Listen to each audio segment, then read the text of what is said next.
कैसे हैं आप लोग। मैं हूं हिमानी श्रोत्रिय। बुलेटिन की शुरुआत करते हैं जहां दिल्ली में एक बार फिर बड़ा सियासी घटनाक्रम देखने को मिला है। पीडब्ल्यूडी ने मुख्यमंत्री आवास को सील कर दिया है। इसके गेट पर विभाग ने डबल लॉक लगा दिया है और सीएम आतिशी का सामान निकालकर बाहर कर दिया है। पीडब्ल्यूडी के अधिकारी के मुताबिक घर का हैंडओवर करने के नियमों का पालन नहीं किया गया। आतिशी के पास इस घर की चाबियां तो थी, लेकिन उन्हें घर अलॉट किए जाने के आधिकारिक दस्तावेज नहीं दिए गए थे। आगे बढ़ते हैं जहां आम आदमी पार्टी ने दिल्ली विधानसभा चुनाव अकेले लड़ने का फैसला किया है। आप प्रवक्ता प्रियंका कक्कड़ ने कहा, हम ओवर कॉन्फिडेंट कांग्रेस और अहंकारी भाजपा से अकेले लड़ने में सक्षम है। उन्होंने आरोप लगाया कि हरियाणा चुनाव में कांग्रेस ने इंडिया गठबंधन की पार्टियों को गंभीरता से नहीं लिया और गठबंधन नहीं किया। आखिर में कांग्रेस को अपने ओवर कॉन्फिडेंस के चलते हार का सामना करना पड़ा। हम लोग दिल्ली में आम आदमी पार्टी चुनाव अकेले लड़ेगी। हम लोग एक अति आत्मविश्वास से भरी कांग्रेस और एक बहुत अहंकारी भाजपा से अकेले लड़ने में सक्षम है। हम दिल्ली की जनता के बीच जाएंगे, अपने काम गिनाएंगे, सर झुका कर जाएंगे और पूरी मेहनत से चुनाव लड़ेंगे। अगली खबर श्योपुर से है जहां उपचुनाव से पहले मुख्यमंत्री ने फिर सौगातों का पिटारा खोल दिया है। मुख्यमंत्री डॉक्टर मोहन यादव श्योपुर के संयुक्त वन प्रबंधन समितियों के जागरूकता सम्मेलन में पहुंचे और वन समिति सदस्यों के बच्चों को स्कूल बैग का वितरण किया। इसके साथ ही 57 करोड़ 42 लाख के विकास कार्यों का लोकार्पण और भूमि पूजन भी किया। जयपुर विधानसभा के अंदर आज वीरपुर में हमारी अपनी वन ग्राम समितियों का एक बड़ा कार्यक्रम हुआ, जिसमें वन ग्राम समिति के साथ साथ विकास के मामले में एक एक करके जो मांगे यहाँ कही गई है, मैंने सभी मांगों को मंजूर किया है। और ये भी बात सही है कि हमारे मध्य प्रदेश के बहुत पिछड़े जिलों में से एक जिला ये भी था, लेकिन अब ये था मैंने बोला है। लगातार विकास के मामले जितनी मंजूरियां इस जिले को मिल रही है और खास करके विजयपुर को मिल रही है, मैं क्षेत्रवासियों को बधाई देना चाहूंगा। लेकिन ये बात सही कि वो हकदार थे, कई कारणों से पिछड़ा हुआ क्षेत्र था और विकास की इस दरकार में सरकार उनके साथ है। मेरी अपनी ओर से यूपी के गाजीपुर और गुजरात के सूरत में रेलवे ट्रैक पर अवरोधक डालकर ट्रेन को पलटाने की साजिश होने के बाद अब ग्वालियर में भी कुछ इसी तरह का मामला सामने आया है।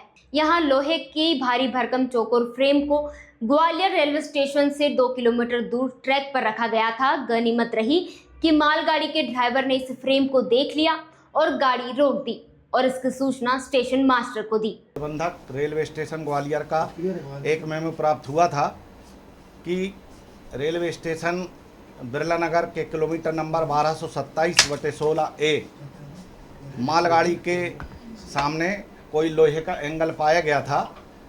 इस संबंध में पाया गया कि अपराध धारा 150 रेल अधिनियम के तहत का अपराध होना प्रतीत होता है। अज्ञात आरोपी के खिलाफ अपराध धारा 150 रेल अधिनियम का कायम कर विवेचना में लिया गया। जिसकी आगे बढ़ते हैं जहां खबर छत्तीसगढ़ के बिलासपुर से है, जहां पुलिस ने जिस्म फरोशी के धंधे का पर्दाफाश किया है। शहर के कारोबारी युवक ने इंस्टाग्राम के जरिए नेपाल, उत्तर प्रदेश, पश्चिमी बंगाल और ओडिशा सहित रायपुर और दुर्ग की युवतियों का गैंग बनाया, जिसके बाद आरोपी उनकी बुकिंग लेकर होटलों में देह व्यापार करता रहा। पुलिस ने इस मामले में एक मकान में दबिश देकर 8 लड़कियों और युवक को गिरफ्तार किया है। पूरा मामला सरकंडा के मोपका चौकी का बताया जा रहा है। खंडवा मंडी में मक्का की उपज के सही दाम नहीं मिलने पर नाराज किसानों ने खंडा इंदौर मार्ग पर चक्का जाम कर दिया। किसानों का कहना है कि कल तक जो मक्का 2200 से 2300 में खरीदा जा रहा था, वो आज 1200 से 1300 में खरीदा जा रहा है। इसके विरोध में किसानों ने सड़क पर चक्का जाम कर दिया। सूचना मिलते ही मौके पर एसडीएम, मंडी सचिव सहित पुलिस बल मौके पर पहुंचा और किसानों को समझाइश दी। हमने आंदोलन किया था, कुछ किसान रह गए, मौसम को देख के ट्रालियां सब घर ले गए वापस, जो भीग जाती। पुलिस लाठी दिखा के किसानों को भगा दिया यहाँ से। भले चार्ज नहीं किया, कुछ देर बाद चार्ज कर देते, ऊपर वाला मार देता, नीचे वाले पीठ पे मार देते। समझ रहे हो आप लोग, ये 2200 के ऊपर मक्का बिकनी चाहिए मंडी में। और बिकी है, कल तक भी बिकी है, तो आज क्यों कम बिकी? एक दिन में क्या होगा? आज सब मक्का एक ऐसी चीज है कि बदल हो गए, तो मॉइस्चर बताएगी। धूप निकलेगी तो 10 मिनट 1 घंटे बाद मॉइस्चर कम हो जाएगा उसका। हाईवे जाम इसीलिए किया था कि हमारी मक्का सही दाम पे बिके। तो अभी क्या प्रशासन की तरफ से कोई आश्वासन नहीं मिला है। आगे बड़ा आंदोलन करने की कोशिश करेंगे आप। जो खंडवा मंडी में कम दरों पर खरीदी की जा रही है, अन्य मंडियों की तुलना में काफ़ी कम दर पर खरीदे जा रहे हैं और व्यापारी द्वारा किसानों को कम दर पर बेचने के लिए मजबूर किया जा रहा है। लेकिन इस संबंध में यहाँ पर आकर हमने पता किया वास्तविक तथ्यों को, तो आसपास की किसी भी मंडी की तुलना में खंडवा मंडी में अधिक रेट पर जो यहाँ का न्यूनतम दर है वो भी और मॉडल रेट दोनों आसपास की मंडियों की तुलना में अधिक दर पर खरीदी की गई है और इस संबंध में सभी कृषकों को अवगत कराया गया। और मॉइस्चर के अनुसार व्यापारी का कहना है कि हम बोली लगाते हैं। हमारी मंडी में न्यूनतम भाव आज 1381 गया, जो अन्य मंडियों से ज़्यादा है, और हमारे यहाँ उच्चतम भाव भी 2300 के आसपास गया, यानी कि सूखा माल आएगा तो 2300 साढ़े 2300 रुपये जा रहा। नमी के हिसाब से रेट तय हो रहे हैं, तो अगर कल सूखा माल था तो वो भी अच्छे रेट पे गया है और नमी वाला होगा तो वो भी नीचे गया। कितने किसान वापस चले गए फिर मंडी में? उन्होंने बोला अभी हमने नीलाम प्रारंभ किया है और हमारे किसानों ने स्वेच्छा से नीलाम चालू करवाया, गेट उन्होंने ही खुलवाया और उसके बाद वो जो है सारे लोग जो है अपनी नीलामी हुई है उनकी, और वो लोग हमारे यहाँ से विभिन्न जगह तोल के लिए निकल गए। आगे बढ़ते हैं जहां खबर ग्वालियर से है। यहां एक युवक ने शिकायत की कि एक अज्ञात युवक ने गाय के साथ दुष्कर्म किया है। घटना पास लगे सीसीटीवी कैमरे में कैद हो गई है। वहीं पुलिस का कहना है कि वो जल्द ही इस पर कार्रवाई करेंगे। कल रात्रि की 11:30 बजे की बात है, तो एसडीएम ने मुझे फ़ोन करके बताया ड्यूटी के दौरान, मैं मैच में ड्यूटी में लगा था, कि ऐसे ऐसे एक वीडियो वायरल हुआ है और कुछ लोग फरियादी लोग आए हैं कि गाय के साथ एक व्यक्ति गलत काम कर रहा है।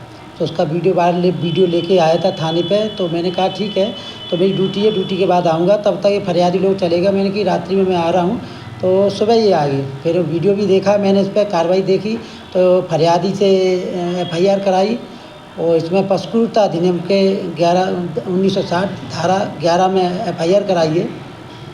जो अभी आरोपी फरार है उसको तलाश में लगी हुई है। खबर रायसेन से है, जहां बेगमगंज तहसील मुख्यालय पर आगामी दिनों में दशहरा दुर्गा विसर्जन चल समारोह का आयोजन किया जाएगा, जिसको लेकर पुलिस प्रशासन पूरी तरीके से चाक चौबंद है। आपको बता दें कि असामाजिक तत्वों पर निरंतर कार्रवाई की जा रही है, जिससे कई असामाजिक तत्व भूमिगत हो गए हैं। खबर धार से है, जहां सबसे बड़ी चुनरी और कलश यात्रा निकाली गई। बारिश शुरू होने के बाद भी आस्था में लीन महिलाएं सिर पर कलश रखकर बारिश में भी कलश यात्रा में शामिल हुई और चुनरी कलश यात्रा मां गढ़कालिका माता मंदिर पहुंची और देवी मां को चुनरी चढ़ाई गई। देश है कि जो हमारे पिताजी स्वर्गीय मोहन सिंह बुंदेला जी ने जो नींव रखी थी कि सर्वधर्म चुनरी कलश यात्रा, कि सारे धर्मों को लेके साथ में लेके और धार में कैसे हम अमन चैन शांति बनाए रखें, वो उन्होंने नींव रखी थी। उसी को आगे बढ़ाते हुए, जैसा कि आप सबको मैंने पूर्व में बताया कि लक्की चौराहे से स्टार्ट होके लालबाग, आनंद चौपाटी, हटवाड़े होते हुए देवी जी पे पहुंचे। फिलहाल बुलेटिन में इतना ही। ऐसी और भी खबरों के लिए देखते रहिए, सुनते रहिए और पढ़ते रहिए नेशन मिरर।